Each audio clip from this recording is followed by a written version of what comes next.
弟兄姊妹平安，今日所讀嘅經文係但以理書第5章第1節至31節，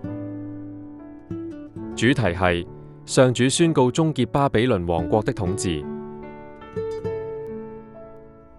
作者喺但以理書第5章記載，伯沙撒王為大臣開設宴會，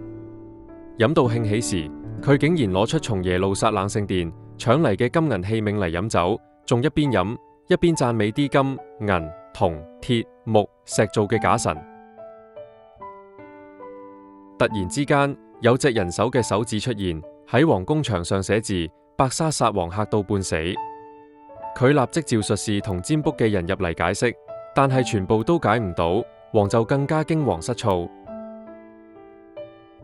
太后提議叫但以理入嚟，因為佢有智慧又識解夢。當但以理被帶到王面前時，就責備伯沙撒，話佢明明知道尼布甲尼撒以前發生過嘅事，卻都唔肯學謙卑，仲做出褻瀆神嘅行為。之後，但以理解釋牆上嘅字，話呢啲字意思係神已經掃盡同埋結束伯沙撒王嘅國度。當晚伯沙撒王就被殺，巴比倫亦落喺馬代人大利烏嘅手中。反省問題。作者喺但以理書第5章記載，但以理責備伯沙撒王，話佢明明知道尼布甲尼撒嘅遭遇，卻都唔肯學習謙卑，仲要褻瀆上主。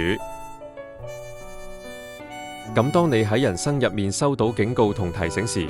你會唔會謙卑咁接受，並且肯去改正自己呢？